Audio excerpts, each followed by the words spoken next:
Ujú. Sí, doctora, se ve. Ya, perfecto. Bueno, por lo menos ya no me he olvidado de andar manejando esto. Ya, ¿dónde nos habíamos quedado? Justamente en esta parte, factores que modifican la reacción enzimática. ¿Se acuerdan que yo les había mencionado? Chus, ¿qué dice? Esperemos un ratito.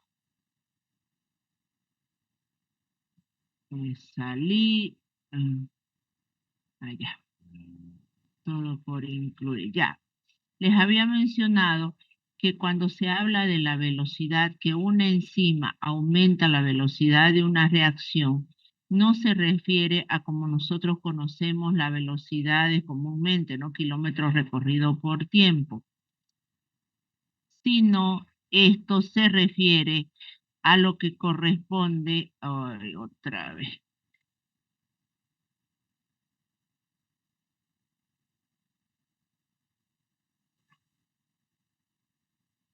ya, me va a ser difícil incorporar a los demás, no sé qué está pasando, ya. Entonces, esto se refiere a la velocidad, no se refiere a la velocidad recorrida por un auto, lo que nosotros conocíamos, sino se refiere a la cantidad de sustrato perdido y la cantidad de producto formado. Así se mide la velocidad de unas enzimas. Muy bien, entonces veamos cuáles son los factores que modificarían la reacción enzimática. ¿Qué factores estarían en relación a que esta enzima no cumpla eso de que disminuya la cantidad de sustrato y aumente la cantidad de producto? Muy bien, entonces la velocidad de una reacción está mediada o está determinada por cuatro grandes cosas: la concentración de la enzima, la concentración del sustrato, la temperatura del medio y el pH del medio. Vamos a ver la concentración de la enzima. Para hablar de la concentración de la enzima, nosotros tendremos como eh, constante, vamos a tener aquí lo que viene a ser el sustrato. Quiere decir que para una cierta cantidad de sustrato determinado, yo le voy a ir agregando enzima. Entonces, ¿cómo va a estar la velocidad? Me dice en relación a eso. Entonces, lo que empezamos a ver que va a ser una relación lineal. Esto se los voy a hablar de la forma más sencillita para que la entiendan, sin la parte físico-química, sin las reacciones de nivel cero, etcétera, etcétera.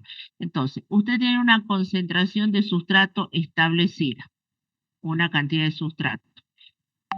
¿Cuándo se va a aumentar la velocidad de una reacción química? A medida que yo le vaya agregando la concentración de la enzima. Si yo no tenía nada de enzima y concentración de sustrato establecida, le voy agregando, ahora le voy a ir agregando la enzima. ¿Qué sucede con la velocidad de la reacción? O como dice la actividad enzimática, va creciendo. Y es lógico, y es la manera lógica. Tal cual como decíamos nosotros, si tengo A y B, que son los reactivos, los sustratos, le agrego una enzima, rápidamente voy pasando y obtengo el producto P. Muy bien. Exactamente lo mismo acá le dice. Usted tiene una concentración establecida de sustrato estándar y yo le voy a ir agregando la enzima, que espero que la velocidad vaya aumentando. Entonces, ¿cómo lo llevan a una gráfica?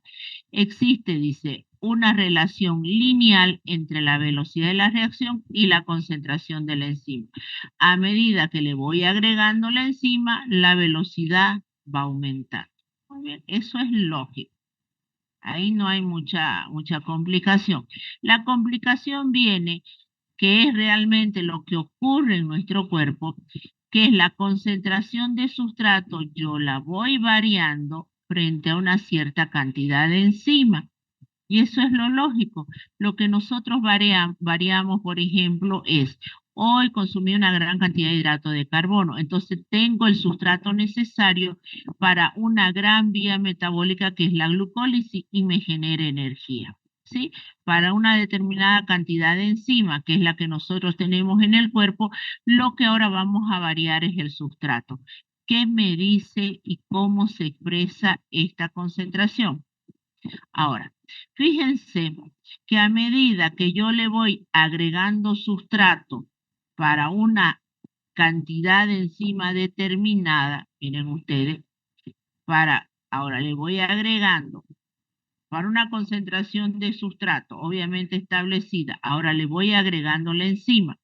Me dice que la velocidad de la reacción va aumentando, fíjense ustedes, hasta que llega un momento que se hace estándar, o perdón, se hace constante. Dicho de otra manera, no porque yo le agregue mucho sustrato, no porque yo le agregue mucho sustrato, voy a tener grandes velocidades de una vía metabólica, no. Yo le voy a ir agregando sustrato, la velocidad de la reacción va a ir aumentando hasta que llega un momento que se hace constante. Véanlo esto muy parecido para que más o menos lo entiendan. Es como un auto. Usted tiene su auto que recorre cierta cantidad de kilómetros por hora. Ah, bueno, usted dice, yo voy a hacer que este auto recorra grandes cantidades de kilómetros por hora. No, tu auto tiene una cierta capacidad en la cual más de lo que fue el auto creado para eso, no va a poder correr. Así usted se para en el acelerador. A medida que usted le va dando a ese acelerador, obviamente que la velocidad va aumentando, hasta que llega un momento en que la velocidad se hace constante.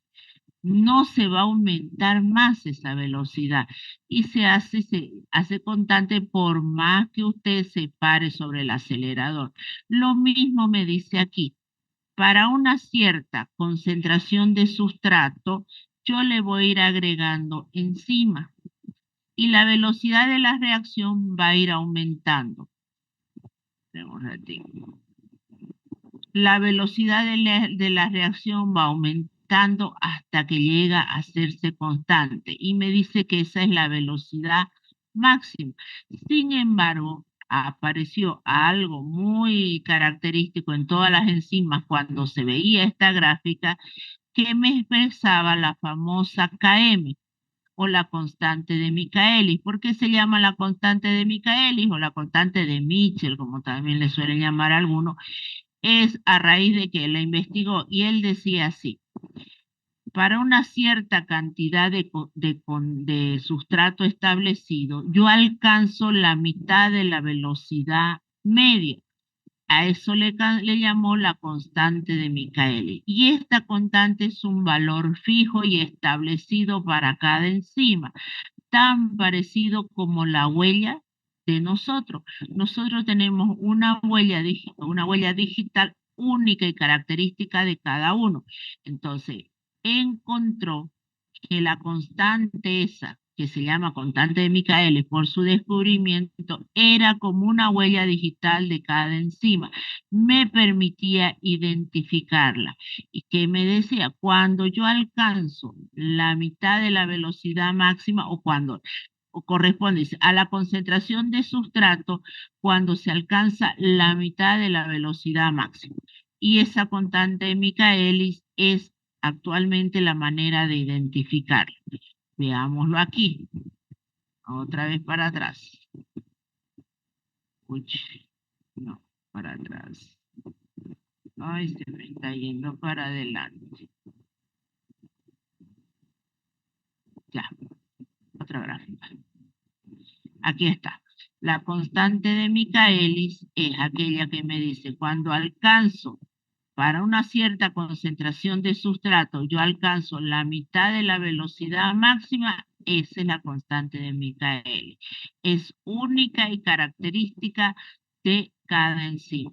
Y eso es lo que tiene que establecer esta gráfica, así de la manera más sencilla para que usted lo entienda. Bueno, ahí está, todo lo que les he expresado también aparece aquí. Obviamente que les está diciendo algo. En condiciones, dice ahí, en condiciones definidas de pH, temperatura, etc. Entonces, la constante de Michaelis tiene un valor fijo para cada enzima y sirve para caracterizar. Bueno, esa es la segunda, lo que viene a ser la segunda expresión el segundo factor que me involucra en cuanto a la velocidad. El tercer factor es la temperatura, que me dice cuál será la temperatura óptima a través de la cual la enzima pueden trabajar. La temperatura óptima habla de los 37 grados centígrados o nuestra famosa temperatura corporal.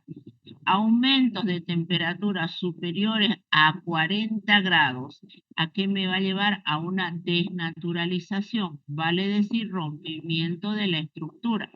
No se olviden que las enzimas son proteínas y todo lo que habíamos hablado de proteínas se traduce acá. Entonces, si yo tengo la temperatura por arriba de 40 grados centígrados, lo que voy a provocar es que ciertas enzimas se vayan desnaturalizando. ¿Qué era la desnaturalización? Rompimiento de la estructura secundaria, terciaria y cuaternaria. Si tengo una proteína, si la enzima tiene un nivel terciario y si la temperatura alcanza valores arriba de 40, lo que voy a hacer es desnaturalizar. Al momento perder la actividad enzimática. Entonces, ¿cuándo es la temperatura óptima? 37 grados centígrados. Y bueno, y obviamente que aquí le dice también, no existe actividad enzimática a un cero absoluto. Seguro que sí. El pH. El pH, que era algo que les estaba comentando, no sé si a este grupo o el anterior, era que se habla del que pH óptimo es de 7.4, entre 6.8. Pero no nos olvidemos que existen enzimas que funcionan o trabajan a diferentes valores de pH, que fuera del 7.4 o fuera de la actividad de 6.8. ¿Quiénes son estas? Cuando hablamos nosotros de la fosfatasa alcalina, estamos hablando de valores realmente que escapan de este valor de pH. Si hablamos de de la pepsina, justamente la pepsina, la que se encuentra en el cubo gástrico, el pH no le sirve, este pH de 7.4, de 6.8 no, ella trabaja en valores bastante ácidos entre 0, 1 y 1.5. Es lo que hace que mi amilasa salival, por ejemplo, que funciona en valores óptimos entre 7 y 8, que es la que degrada los hidratos de carbono, cuando este hidrato de carbono pasa al estómago para su digestión, ya que la alfa-amilasa salival, el pH óptimo es de 6 a 7, de 7 a 8, y al pH del estómago de 1 no me sirve. Entonces, y así veremos que hay enzimas que tienen un pH característico. Entonces, lo correcto sería decir, ¿no? Si yo hablo, ¿cuál es el pH óptimo? Se habla entre 6 a 8, digamos, o 7.2 el neutro. Sin embargo, hay que considerar la característica del enzima, que no todas trabajan a ese valor de pH. Y miren ustedes, está ahí. Listo. Hasta ahí los cuatro factores importantes que tienen que ver con la relación de la actividad enzimática. Luego los 4 factores que influyen en la velocidad de las enzimas. Ahora vamos a hablar de los inhibidores. Por si acaso, esto también, lo que acabo de mencionar, aparece en su libro El Antonio Blanco. Le estoy dando los puntos más característicos sin entrar a la parte físico-química, igual en la parte de los inhibidores enzimáticos. ¿Qué es un inhibidor enzimático? Aquel que frena la actividad de la enzima, ya sea, vamos a ver, de manera reversible o de manera irreversible.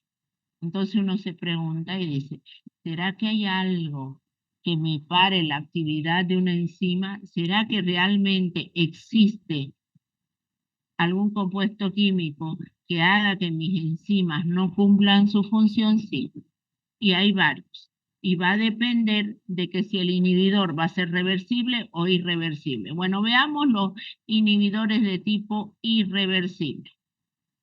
Los inhibidores de tipo irreversible tienen la gran capacidad de burlar al centro activo de la enzima. Acuérdense que para que una proteína se convierta en enzima, tiene que tener un sitio activo. Entonces, el sitio activo es el que le confiere la actividad catalítica y la especificidad de la enzima. Ah, muy bien. ¿Qué pasaría si el, el inhibidor burla al sitio activo de la enzima y entra? Al entrar y formar un enlace fuerte con la enzima, la destruye porque se rompe la estructura de la enzima. Entonces, eso me va a llevar a que la enzima pierda completamente su actividad catalítica. Entonces, por eso dice, producen cambios permanentes en la molécula de la enzima, con deterioro definitivo de su capacidad catalítica. ¿Cuál es el más conocido y el que hasta ahora siempre se sigue hablando? Son los famosos ejemplos de los venenos organofosforados, utilizados como insecticidas. Estos insecticidas producen una reacción totalmente irreversible sobre la enzima acetilcolinesterasa, la cual actúa de manera importante a nivel del sistema nervioso. Bueno, muy bien. Estos venenos organofosforados se unen totalmente a esta enzima y matan su actividad, lo cual me lleva, obviamente, a que yo voy a tener una inhibición netamente irreversible. Estos venenos organofosforados ya hace mucho tiempo se han quitado del mercado a nivel de, para matar o los insectos de manera insecticida, utilizarlos como insecticida para la sección de la producción. No se olviden que yo, agricultor, siembro una gran cantidad de algún tipo de, no sé, de alimento y tengo que cosechar, pero si entra la plaga y se come todo lo que son mis plantines, obviamente que no voy a cosechar nada, voy a tener una gran pérdida. Entonces, para eso existen ciertos venenos que se le agregan, ya sea alrededor de la planta, ya sea sobre la planta, para protegerla de esto. Bueno, lamentablemente, ya estos venenos organofosforados que han sido utilizados como insecticidas, en la mayoría de los países no se utilizan a raíz de esta actividad. Sin embargo, como nosotros recibimos donaciones, bueno, y en estos casos llegan esas grandes donaciones y entre esos vienen los famosos venenos organofosforados que no dicen como tal venenos organofosforados, sino que tienen como parte de su composición química estos compuestos. Entonces, ¿qué es lo que se encuentra? Lamentablemente se encuentra que estos venenos causan muerte en aquellas personas, obviamente, que lo están sembrando, los que están cosechando y deciden comer esos productos que contienen gran cantidad de venenos organofosforados. Lamentablemente, el que tiene su cosecha pequeña piensa que es lo que dicen generalmente, es un mal puesto, es un mal de ojo, qué sé yo, es envidia del vecino de al lado, por eso mi familia ha tenido este problema, etcétera, etcétera. Y no, es simplemente que no supieron utilizar los insecticidas adecuados. Y hay estudios sobre eso, no hace mucho. Un colega de nuestra facultad está haciendo una investigación que ya llevan como 3 o 4 años sobre los diferentes venenos que atacan a nuestras cosechas, etcétera, pero que son utilizados como insecticida o mal utilizados como insecticida. Bueno, se los dejo ahí y ustedes encontrarán muchos más adelante como ejemplo. Los inhibidores reversibles. Los inhibidores reversibles, obviamente que dice que si yo le quito el factor que está provocando la inhibición, la enzima vuelve otra vez a cumplir su actividad catalítica. ¿Cuáles son estos 3 inhibidores reversibles? Competitivo, no competitivo y anticompetitivo. Fíjense que si me dice competitivo, obviamente que claro y perfecto de que compiten por el sitio activo. El inhibidor compite por el sitio activo. Y usted dirá, pero si el sitio activo es específico, ¿Cómo puede ser que este inhibidor, que es un compuesto químico, sea capaz de entrar al sitio activo?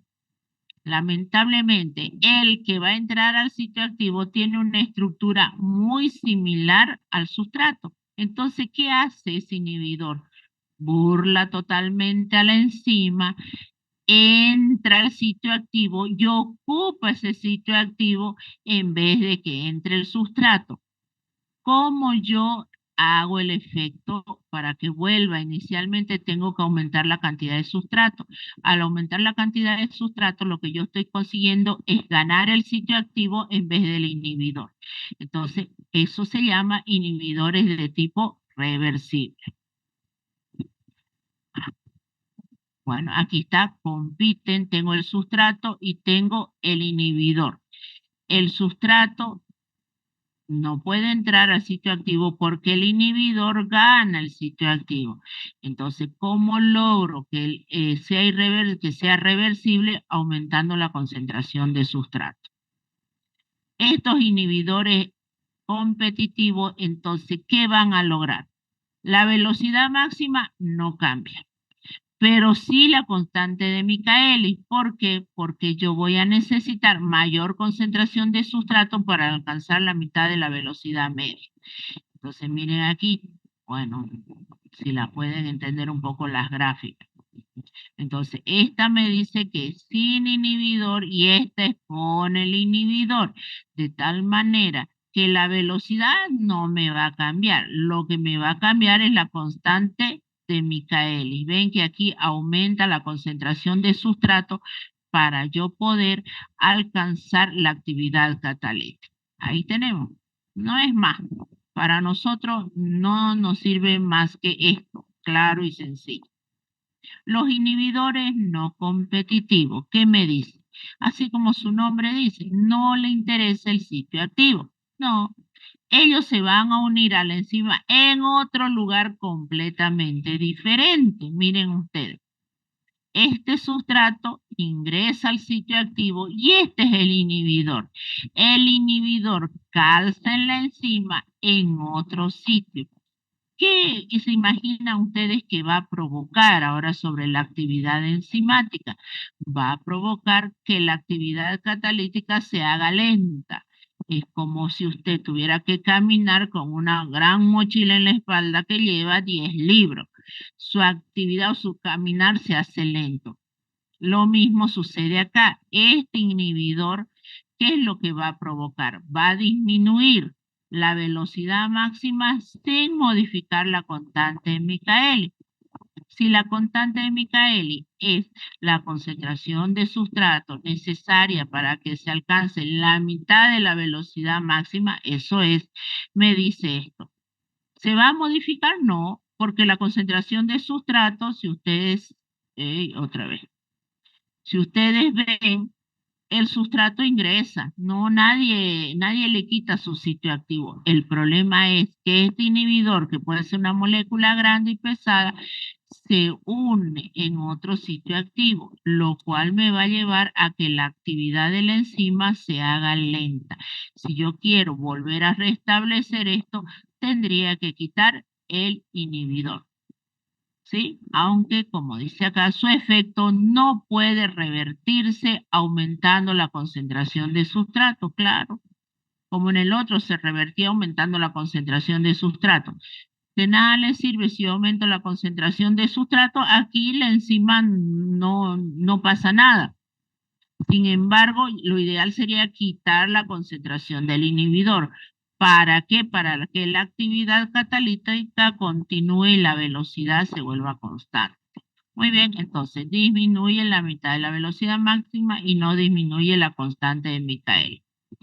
Los inhibidores anticompetitivos. Estos, sin embargo, fíjense, no les interesa el sitio activo, no les interesa otro sitio. ¿Qué es lo que hacen? Cuando la enzima se une al sustrato, se forma un complejo.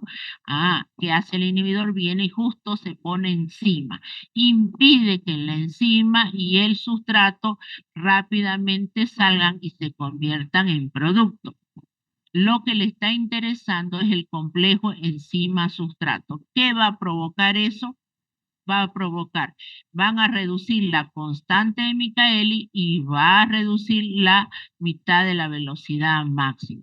¿Ve? Entonces, este inhibidor anticompetitivo ataca solo al complejo enzima sustrato, provocando que la constante de Michaeli disminuya y la velocidad máxima disminuya.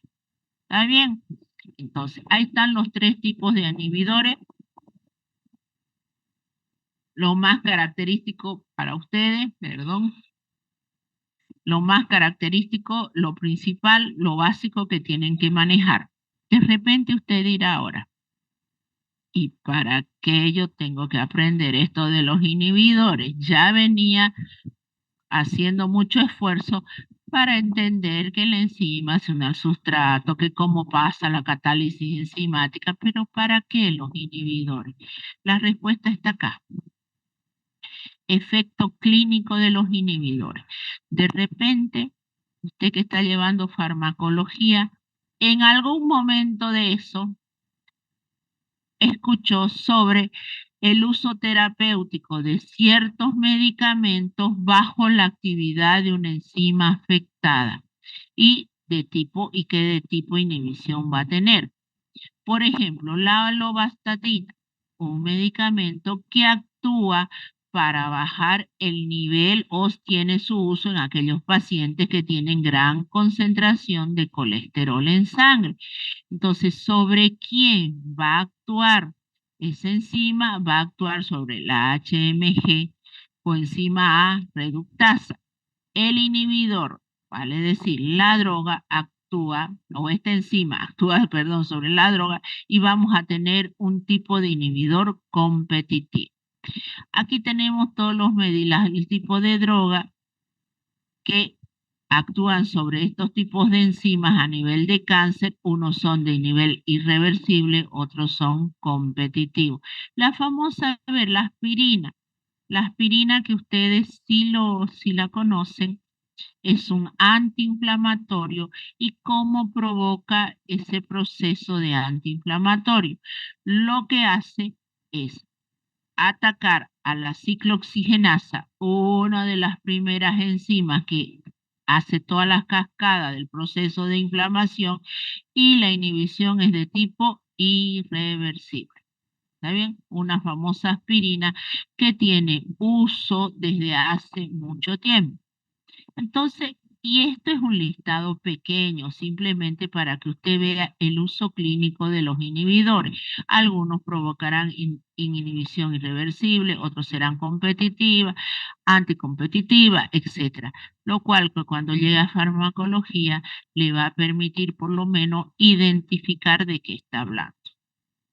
Muy bien, la regulación de la actividad enzimática. Habíamos dicho que las enzimas se regulan, no pueden no tener una regulación. Entonces, ¿cuáles son las maneras a través de las que se regulan? La concentración de sustrato, vale decir, si usted a su cuerpo no le da hidrato de carbono, ¿será que la vía de la glucólisis se verá potenciada? No. Se inhibe, ¿no? Bueno, obviamente que no va a ser una inhibición total, pero se va a ver disminuida su actividad porque no hay sustrato. Para que la glucólisis funcione, ¿qué tiene que haber? Glucosa. Si no hay glucosa, no hay glucólisis. Entonces, ¿qué he hecho? He regulado la actividad a través de la concentración de sustrato. Ah, bueno, de acuerdo a la cantidad de producto formado, hay la cantidad de energía suficiente o ya la glucólisis cumplió su vía, piruvato, acetilcoenzima A, acetilcoenzima A, ciclo de Krebs, la cantidad de energía suficiente. Entonces, ¿qué otra vía ahora se va a potenciar? La vía de la síntesis del glucógeno o la vía de la síntesis de triglicéridos. Mucho producto separa la vía de la glucólisis y se potencia otra vía. Entonces, de acuerdo a la concentración de sustrato, a la concentración de producto. Otro que es el que ustedes han estado viendo en la parte fisiológica, es la cantidad, la regulación hormonal. Lo que decíamos, no se vayan a confundir. A veces dicen, sí, ¿qué es la insulina? Actúa al nivel del metabolismo de los hidratos de carbono. Sí, pero no es un hidrato de carbono la insulina, es una proteína. A veces tienden a decir porque lo relacionan. La insulina es un hidrato de carbono. No, la insulina es una proteína que actúa al metabolismo de los hidratos de carbono. Y bueno, y ahí está toda la cadena de todas las hormonas que actúan por las diferentes vías enzimáticas. 3, regulación. La cuarta, y que yo les había mencionado y les la vamos a ver más adelante, es lo que son las enzimas alostéricas. Y entonces uno viene y dice, ¿qué? ¿Cómo va a regular una enzima la actividad de una cascada de enzimas? Las enzimas alostéricas se caracterizan porque aparte del sitio activo, tienen otro espacio donde va a ir un compuesto químico o modulador químico. Tienen otro sitio. Ese modulador químico va a tener la capacidad o aumenta la actividad de la enzima o la disminuye. Por eso dice, los moduladores serán positivos si estimulan y serán negativos si deprimen la actividad de la enzima. Entonces veamos. El modulador, entonces, que es un compuesto químico. ¿Qué es el modulador? Un compuesto químico que va a tener la capacidad de unirse a una enzima que tiene otro sitio diferente al sitio activo, lo cual este compuesto químico tendrá la capacidad de aumentar la velocidad de una reacción o de disminuirla. Ahí está. Impide la unión del sustrato en algunos casos, lo cual me lleva a parar la actividad. Ahí lo tienen. Estas enzimas alostéricas las vamos a mencionar cuando estemos viendo la vía metabólica y se le dirá, esta es una enzima alostérica. Entonces usted sabrá que es una enzima reguladora de la vía.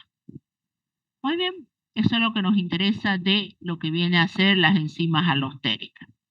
El papel clínico de las enzimas creo que está por demás entrárselos a explicar porque ya lo han visto, ya se han cansado, han rendido hasta examen de eso, es más, ya no quieren ni escuchar de lo que son las diferentes enzimas que participan en los procesos de ayuda al médico en el diagnóstico, como las que hemos ido viendo. ¿Se acuerdan? Las transaminasas, la lactato deshidrogenasa, la CPK, pero ahí las vamos a ir clasificando. La pregunta también es ¿por qué aparecen en gran cantidad algún tipo de enzima?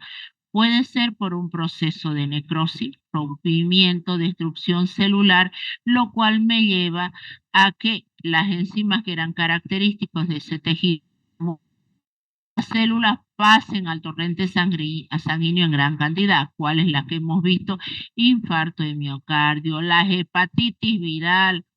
La famosa hepatitis viral de su examen, era hepatitis viral. Si han visto que tenía valores de 4.000, de 3.000. Y si usted me dice, ¿y por qué yo sabía que era viral?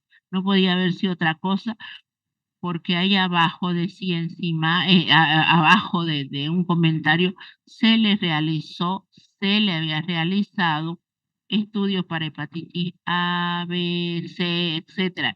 Y al principio decía que justamente era positivo para el A. Entonces lo que tenía era una hepatitis viral, obviamente con algunas otras características, pero lo principal era la hepatitis viral, lo que me había provocado no es grandes cantidades, valores altos de transaminasa y valores altos de bilirrubina. Pero bueno, eso para comentar. La permeabilidad también puede ser aumento de permeabilidad, dice que puede ser un principio antes de lo que va a venir la necrosis, es lo que hablábamos también, la famosa salida de las transaminasas. Sobreproducción. Se pueden dar la sobreproducción de ciertas enzimas, obviamente en procesos de neoplasia.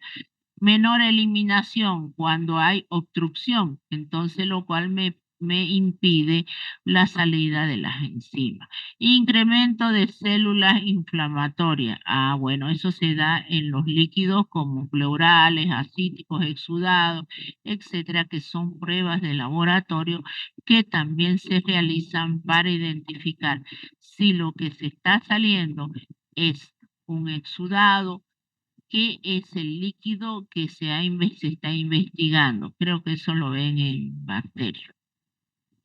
Muy bien. Origen de las enzimas en el plasma. Y ahí tenemos algunas.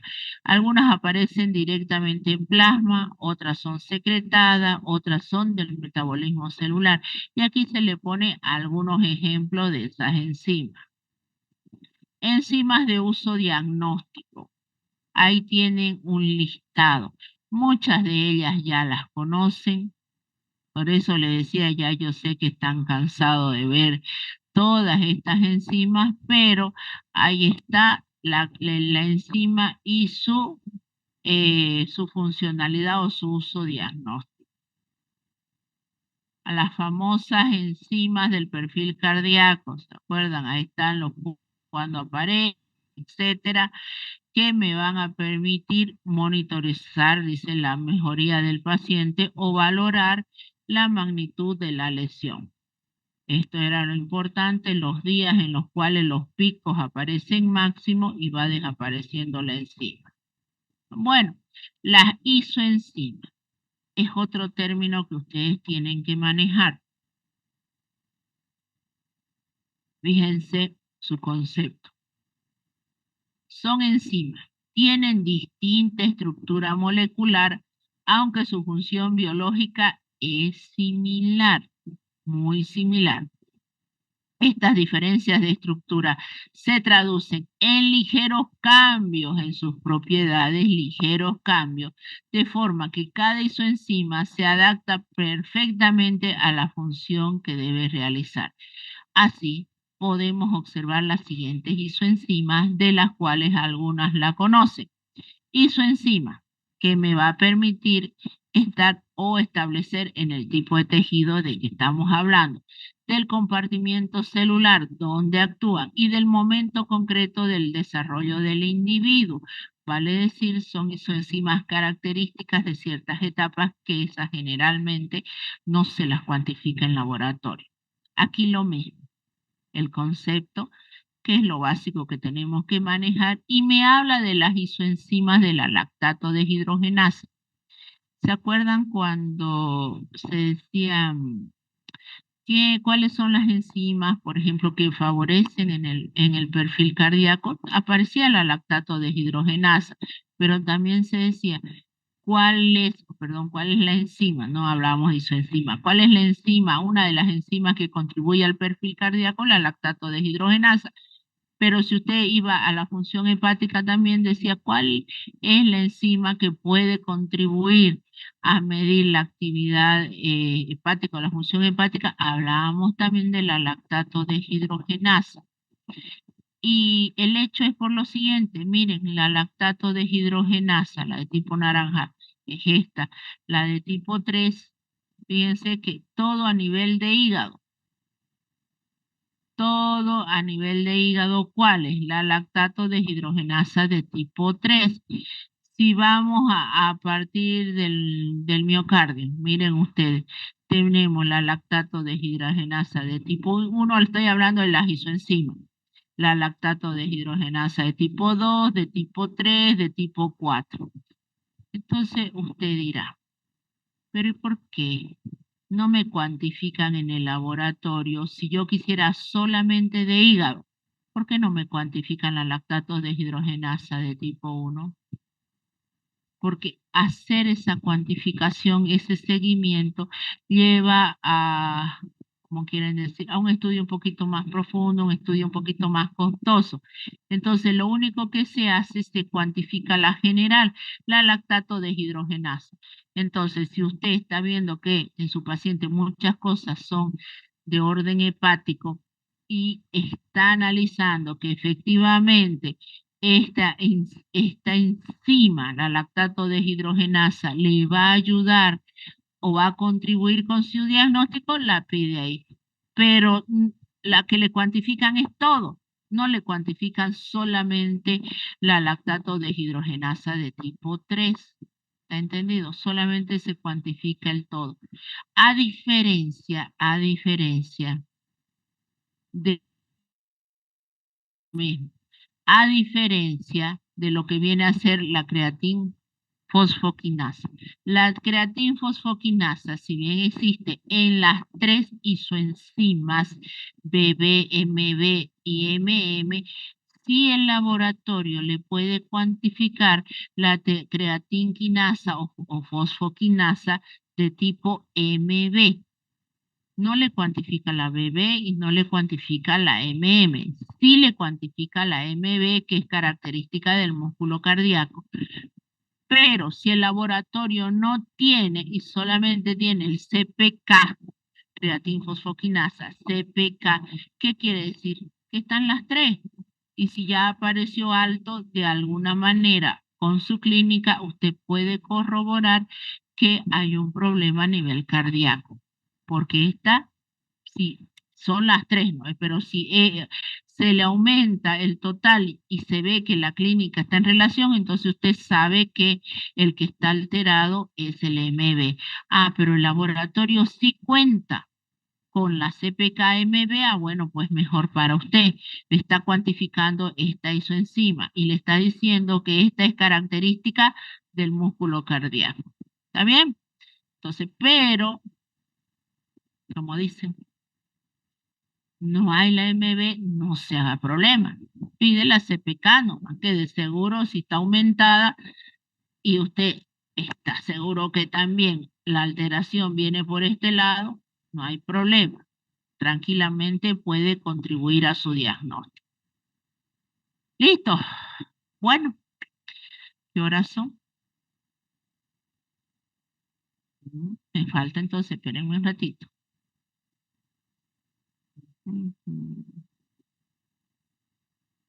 Lo malo de acá es que no les veo la cara. No sé si se estarán durmiendo todavía. Allá por lo menos les miraba la cara, ¿no ves? No, me pone. Ay, ay, ay, ay. A ver. No me está. Allá. Este es el último tema. Cambié de imagen.